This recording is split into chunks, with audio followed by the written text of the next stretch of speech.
Trump की यह सूचना इस समय मार्केट में बढ़िया चर्चा का विषय बनी हुई है कि मोदी जी को 24 घंटे का अल्टीमेटम दिया था, 5 घंटे में रुक गए।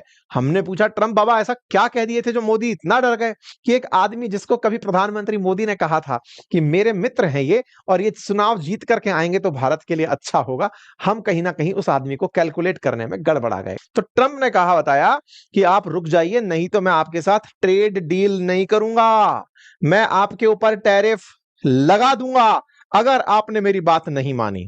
तो फिर क्या हुआ, 50% का जो टैरिफ हम पर लगाया, ये टैरिफ सही है या फिर टैरिफ ना लगाने की कीमत पर जो हमसे कहा था कि युद्ध रोक दो, इसने युद्ध रुकवा लिया और फिर भी हम पर टैरिफ लगा दिया। ये ऐसा हुआ है क्या? नहीं नहीं नहीं, कहीं तो गड़बड़ कर रहा है ट्रंप, खुद ही पकड़ में आ गया है ट्रंप। आज के सेशन में इसको बढ़िया से पकड़ेंगे। इसका एक सलाहकार है जो भाषण में ये कह दिया है कि भारत युद्ध को फाइनेंस कर रहा था यूक्रेन को, इसलिए इस रशिया यूक्रेन युद्ध का नाम अब मोदी वॉर दिया जा सकता है, यानी कि प्रधानमंत्री मोदी ने युद्ध छिड़वाया हुआ है। भाई साहब अजब ही लेवल पे इज्जत मिल रही है। खैर, लेकिन एक बड़ा सवाल यह है कि बाजार गिरना था, ये तो हमें पता था कि भाई टैरिफ लगेगा तो निश्चित ही कुछ सेक्टर प्रभावित होंगे, उनसे जुड़ी हुई कंपनियां प्रभावित होंगी, उनके स्टॉक्स नीचे आएंगे, आए थोड़े बहुत नीचे आए। अब सवाल यह आता है कि साहब इनके टैरिफ तो लग चुके, ऐसे में भारत के ऊपर कौन कौन से सेक्टर ऐसे हैं जो बहुत ज्यादा प्रभावित हो सकते हैं? तो देखिए, टैरिफ लगने से भारत के रत्न आभूषण, चमड़ा, फर्नीचर, झींगा, कपड़ा उद्योग प्रभावित हो सकते हैं। क्यों? क्योंकि भारत अमेरिका का अगर आप व्यापार देखें तो ये 129.2 अरब डॉलर का होता है, जिसमें भारत अमेरिका से 45.7 अरब डॉलर कमाता था।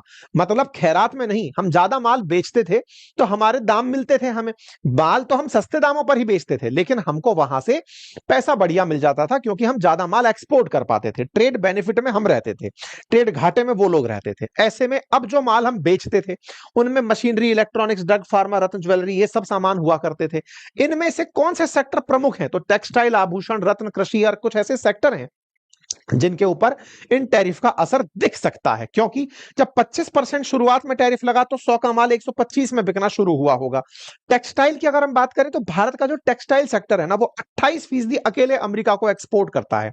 अब अगर 10.3 बिलियन डॉलर का एक्सपोर्ट केवल अमेरिका को होता है और उस पर टैरिफ की मार पड़ेगी, 25-50% टैरिफ अगर लगता है तो वो अमेरिकियों को भी महंगा पड़ेगा। और हमारे देश में वो उद्योग जो कि लेबर इंटेंसिव है, एमएसएमई सेक्टर में काम कर रहे हैं, बहुत सारे लोग उसके अंदर काम कर रहे हैं, उनके जॉब पर असर पड़ सकता है। ऐसे ही रत्न आभूषण भी, हम लगभग 12 बिलियन डॉलर के रत्न आभूषण एक्सपोर्ट करते हैं, जैसे सूरत का नाम बड़ा काम आता है यहाँ पे, ठीक है, उस पर भी अब 17% मतलब इस तरह का टैरिफ लगेगा तो वो एक्सपोर्ट प्रभावित होंगे। ऐसे ही एग्रीकल्चर गुड्स की बात करें तो ये तमाम वो सेक्टर्स हैं जो प्रभावित हो सकते हैं।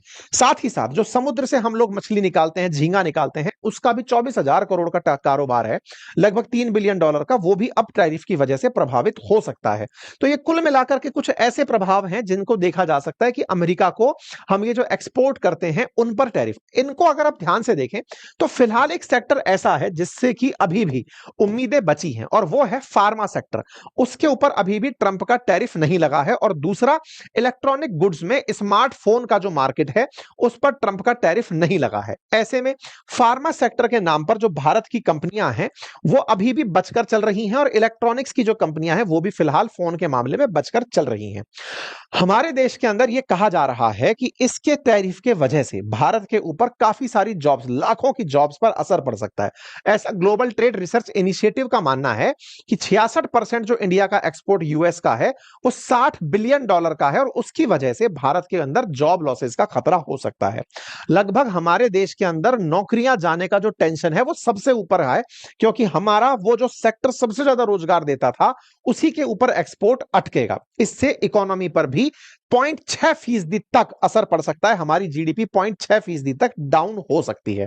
सबसे ज्यादा असर अगर देखा जाए तो बंगाल के ऊपर पड़ सकता है और दूसरा गुजरात के ऊपर, क्योंकि बंगाल में सबसे ज्यादा टेक्सटाइल का काम हो रहा था, सी फूड का काम हो रहा था, और गुजरात के अंदर इसका उसका हो रहा था, आपके रत्न आभूषण का हो रहा था। फिलहाल के लिए इलेक्ट्रॉनिक और फार्मा सेक्टर बचा हुआ है, क्योंकि अमेरिका में नियम है कि इन दो सेक्टर को वो छेड़ नहीं सकते। मतलब इस तरह से समझिए कि भारत की जो ये दवा कंपनियां हैं ना, इनको तो पहले से ही राहत दी हुई है अमेरिका ने, क्योंकि अमेरिका का मेजर इंपोर्ट भारत से होता है जेनेरिक दवाइयों में। भारत बहुत सस्ती दवाइयां प्रोड्यूस करता है।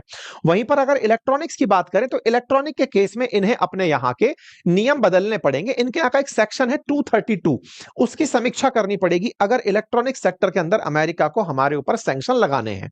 खैर कुछ भी कर सकता है, अमेरिका के राष्ट्रपति है, हम इस चीज के लिए तैयार हैं। और भारत सरकार इससे निपटने की क्या तैयारी कर रही है, अब आप वो समझिए।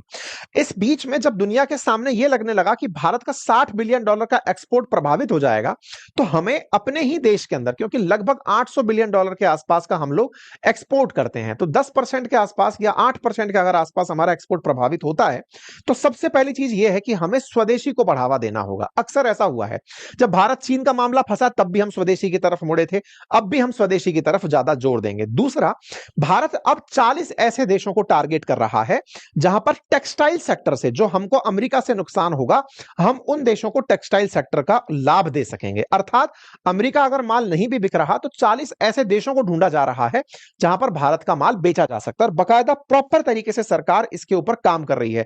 चाहे उसमें यूके हो, जापान हो, साउथ कोरिया हो, इन सब देशों को टारगेट करते हुए जर्मनी, फ्रांस, इटली, कि यहां पर भारत कैसे अपना सामान बेच सके, इसको तैयार किया जा रहा है। इसके साथ साथ हम लोग अपनी निर्भरता के लिए दक्षिण एशिया, अफ्रीका, लैटिन अमेरिका के जो बाजार बड़े होते जा रहे हैं उन पे अपना ध्यान फोकस कर रहे हैं। यूरोप के साथ एफटीए के ऊपर काम कर रहे हैं हम लोग। इस पर जो काम कर रहे हैं, इस पर भी मैंने आपको कल ट्वीट करके एक जानकारी दी थी कि भारत कैसे इस दिशा में वैकल्पिक बाजार के विकास के लिए लगातार प्रयास कर रहा है, ताकि इसका जो नुकसान है उसको हम कंपनसेट कर जाएं। इतना ही नहीं, भारत सरकार के द्वारा 20,000 करोड़ का निर्यात प्रोत्साहन मिशन लॉन्च किया गया है कि भाई अगर किसी देश को हमें यह बताना पड़े कि भारत का कौन सा माल आप खरीद सकते हैं, तो इसके लिए हमें कुछ प्रमोशनल पैकेज चलाने होंगे लोगों को। जैसे आपको याद होगा ना, मालदीव्स के साथ जब हमारा वो चला था, तो मालदीव्स वालों ने हमारे देश के अंदर काफी सारे प्रचार प्रसार किए थे कि आप घूमने आइए हमारे यहां पर। बिल्कुल वैसे ही भारत सरकार 20,000 करोड़ रुपए का निर्यात प्रोत्साहन मिशन लॉन्च कर रही है ताकि एक्सपोर्टर्स को राहत मिल सके। इसी को ध्यान में रखते हुए प्रधानमंत्री मोदी ने त्योहार के अवसर पर स्वदेशी का आह्वान किया। कुल मिलाकर जहां एक और भारत की विदेश नीति पर यह हमेशा के लिए सवाल खड़ा किया जाता रहेगा कि हम ट्रंप के खिलाफ पहले से ही क्यों तैयार नहीं हुए। जब यह व्यक्ति तब से झूठ बोलना शुरू किया तो हमने अगस्त तक का इंतजार क्यों किया, हम इसको कैलकुलेट करने में कहां गलती कर गए, यह प्रश्न तो हमेशा बना रहेगा। लेकिन हां, यह भी अब संगत है कि भारत अब इनके सामने झुकने वाला नहीं है। इसी वजह से दुनिया के देश भी भारत को अब यह सांत्वना दे रहे हैं, संपैथी दे रहे हैं कि सर आप चिंता मत करिए, हमें एक्सपेक्टेड था। जैसे फिजी के जो पीएम है उनका बयान भी ऐसे ही आया कि मुझे पता है सर आपसे कोई बड़ा आदमी नाराज है, लेकिन भारत सब कुछ निकल जाएगा, इन चुनौतियों का सामना करने में सक्षम है। दुनिया से भारत को संदेश यही है कि आप बिल्कुल फिक्र मत करिए, आप आगे बढ़ेंगे क्योंकि भारत सक्षम है, उसका खुद का बाजार बहुत बड़ा है। जापान ने कहा है कि वो $68 बिलियन भारत में निवेश करेगा आने वाले 10 सालों में, यानी दुनिया भारत में उम्मीद जमाए बैठी है, क्योंकि तमाम टैरिफ के बीच भी आईएमएफ ने भारत का ग्रोथ प्रोजेक्शन दुनिया में सबसे ऊपर रखा हुआ है। ऐसे में ट्रंप और मोदी के बीच में जो भी चल रहा है उससे भारत अमेरिका के रिश्तों में जो असर पड़ रहा है उससे अमेरिका खुद भी अछूता नहीं रहेगा। तभी तो इनके यहां के वित्त मंत्री का हाल ही में बयान आता है कि इन दोनों के रिश्ते बड़े कॉम्प्लिकेटेड हैं, लेकिन भारत दुनिया की सबसे बड़ी इकोनॉमी है, ऐसे में उनके साथ ट्रेड डील जल्दी ही हो जाएगी, ऐसी उम्मीदें अभी भी बची हैं। इसका मतलब अमेरिका खुद भी कहीं ना कहीं इस बात के ग्लोबल प्रेशर में और अपने लोकल प्रेशर में तो है कि भारत को उसने सही से तरीके से हैंडल नहीं किया। आने वाले समय में क्या होगा, जो भी होगा हम आपको बताएंगे, बस एक छोटे से आह्वान के साथ कि इस व्यक्ति के बयानों को अब हम लोगों को सीरियसली लेना छोड़ना होगा। हमें ये गिल्ट के साथ जीना होगा कि एक आदमी जिसको कभी प्रधानमंत्री मोदी ने कहा था कि मेरे मित्र हैं ये और ये चुनाव जीत करके आएंगे तो भारत के लिए अच्छा होगा, हम कहीं ना कहीं उस आदमी को कैलकुलेट करने में गड़बड़ा गए। अपना ख्याल रखें, बहुत बहुत धन्यवाद।